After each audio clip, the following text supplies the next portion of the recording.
And for some insight on this, we're joined by Leon Cizelj. He is a researcher, a professor, and consultant in nuclear engineering, and also the president of the European Nuclear Society.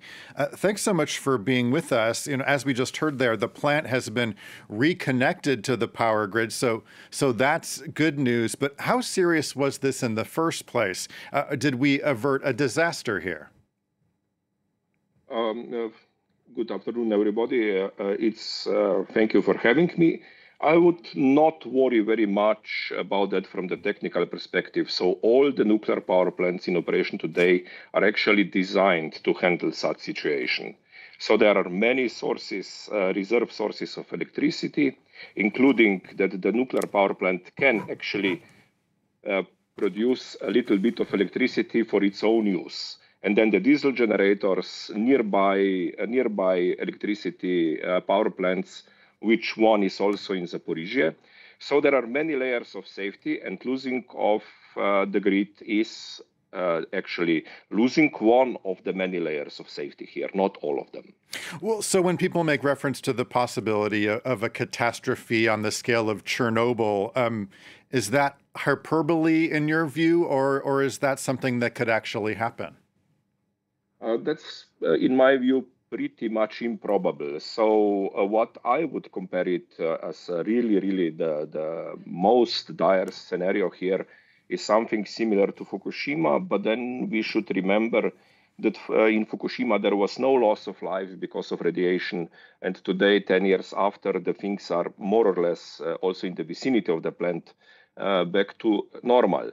So there would not be a catastrophe of planetary dimensions and no major loss of life I would expect out of here. Well, let's talk about possible scenarios, though. I mean, are you saying that there has to be like a direct attack on the nuclear power plant for something bad to happen here, or what exactly are you saying? Actually, that would be the most difficult option, direct attacks. If direct attack would be there, a military direct attack would really require a lot of force and very directed force.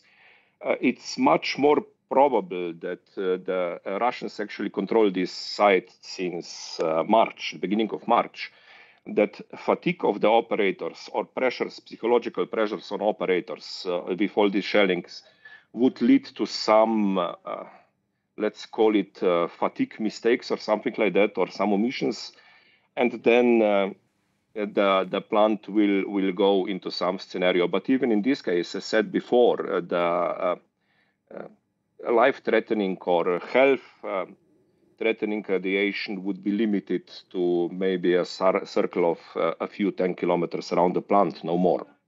We're hearing quite a different message from leaders all over the world and experts as well. I mean, how do you counter these claims that this is a very dangerous and possibly dire situation? Well, it's a war. Part of the war is fear-mongering. Part of the war is also trying to get some support. I would say that I understand the leaders, especially the leaders in Ukraine, trying to get sympathies of other people, because they will have the trouble with the potentially damaged nuclear power plant. But for us, on the other side, we should probably not fear very much that serious consequences will come to us because of the plant, of course. Okay, we're going to leave it there. Leon Cizelj, researcher, professor, and consultant in nuclear engineering, also the president of the European Nuclear Society. Thanks so much for your time today. Thank you.